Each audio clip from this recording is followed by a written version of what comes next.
ma olen aastaid tegelenud iseendaga, et olla parem inimene. Ma ei ole tarbinud mõnuaineid, alkoholi ja nii edasi üle 10 aasta. Ja olen nii-öelda puhastanud oma hinge sügavusi, eks ju. Ja mingi hetk ma tegelesin hästi palju ka mediteerimiste, joogade ja selliste asjadega. Ja ma mäletan, et kunagi üks sõbranna läks sinna kirikusse, et lasta ennast ristida ja see kiriku preester küsis temalt, vaatas talle otsa, ega sa joogaga ei ole tegelenud. Siis ütles jah, preester risti ette ja siis nagu ristis teda ja tegi talle veel erilised sessioonid või riitused, et see sõbranna vabaneks nendest jooga mõjudest, eks ju. Ja siis ma olengi avastanud ühte huvitavat asja. Et paljud inimesed, kes tegelevad selliste praktikatega, nad muutuvad elitistlikuks, arvavad, et nad on teistest paremad, nad arvavad, et ma olen selle vaimuga ühenduses ja ma olen seetõttu palju targem kui kõik teised. Et minus elab eriline vägi ja tekib selline vaimne nihilism. Ja see tekib väga kergesti, sest inimesestele meeldib kupeeruda ja neile meeldib tunda ennast mingi nii-öelda sekti või asja liikmena. Ja ma ei ütle, et need praktikad halvad oleksid, need on väga kasulikud olnud. Ja mida nad lõpuks õpetavad on see, et kuidas elada oma elu hästi, kuidas elada oma elu ilma eelarvamusteta, ilma nii-öelda purustavate hinnanguteta, sest me anname nagunii hinnanguid. See sein on valge ja siin on päikesest tulenevad varjud peal. See on hinnang, eks ju. Aga kui ma ütlen, et see sein on räpane ja must ja valge aluskiht on siin, see on nagu hävitav hinnang, eks ju. Et lõpuks me õpime olema konstruktiivsed ja osavad oma sõnadega, oma mõtetega. Ja selle kõige õdimes, ma olen seda kõike enda peal hästi tugevalt kogenud, sest ma olen inimene, kes läheb täiega teemasse sisse, et kas see on see autistlik joon või mis asi see on. Ja samal ajal mul on see ADHD ka, et mul on vaja kogu aeg tuk-tuk-tuk-tuk hüpata kohalt kohale. Ja sellepärast ma hakkasingi need asjadega tegelema, sest ma ei saanud endast aru. Koolis ma ei õppinud endast aru saama. Koolis ma ei õppinud, et mis mulle meeldib teha, kes ma olen, mis on mu unistused. Koolis ma õppisin seda, et need õpetajad on kuradi diktaatorid ja see süsteem on mäda, et need on kõik vaata hävitavad hinnangud ja tahaks põgeneda, tahaks vaba olla, et ma saingi aru, et ma tahan vabadust kogeda, et sellest ma sain aru, aga aastate jooksul siis ma olen vaadanud, et mis asjades ma olin nagu lapsena hea, mis need oskused on olnud, et need on kõik tulnud hiljem, et need arusaamised, sest puudus tugisüsteem, mis oleks nagu õpetanud seda nii-öelda hindama või ära kasutama. Ja siis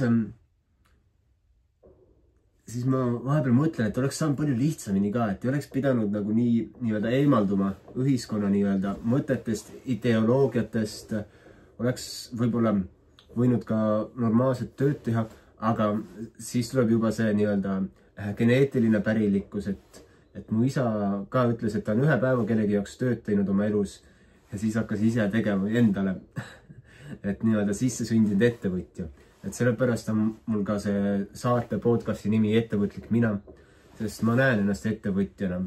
Ma võin teha ka väga kummalisi ettevõtmisi, praegu ka väga mitu tegevust on käsil, millega olen seotud, et kõige nagu rohkem räägin sellest hambapastast ja iluseerumist, et need on nii suurepärased tooted, et ma ise olen nagu hämmingus ja õpingi neid nii-öelda looma, turustama.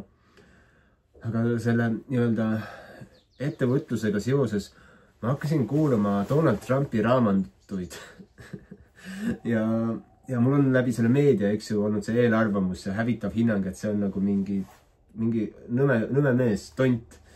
Ja kuulan tema raamatuid ja saan aru, et ta on päris sügavamõtteline inimene, mida ma ei oleks osanud oodata. Sellepärast, et mulle on kujundatud see nii-öelda visioon sellest inimesest.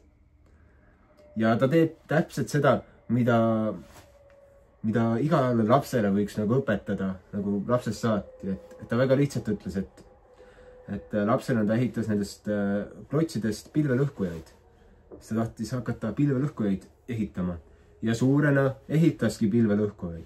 Näiteks mingi krunt, mida ta vaatas 10 aastat, et seda ei oldud talle nõus müüma, siis tulid veel planeerimisprobleemid, siis linnaga vaidles, aga ta hoidis kogu oma visiooni. Et ta oli otsustanud, et siia tuleb pilvelõhku ja ta kujutas seda ette. Ja lõpuks tuligi.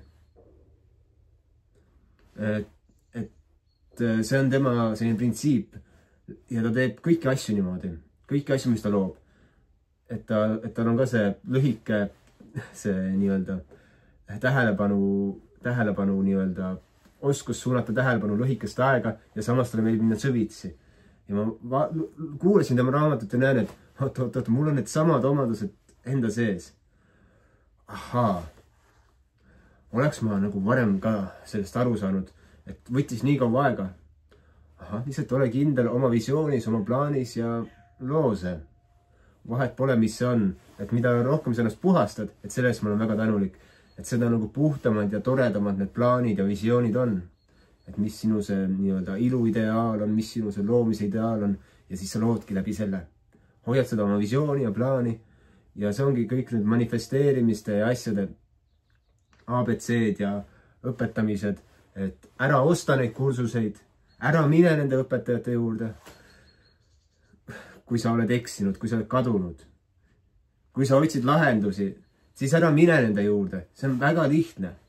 Ole kindel, ole kannatlik ja kujuta ette oma seda soovitud tulemust.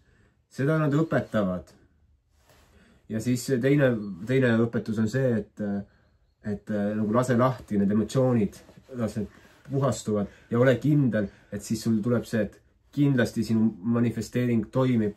Ja siis ole kindel ja kõik toimib ja rohkem polegi vaja.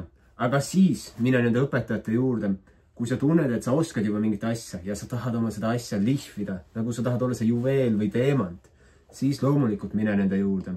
Aga ära mine sellest kohast, kui sa ei saa aru, kes sa oled, mis sa oled või mis sinu elus toimub, et miks sul asjad välja ei tule või miks mul kriis on. See ei ole koht.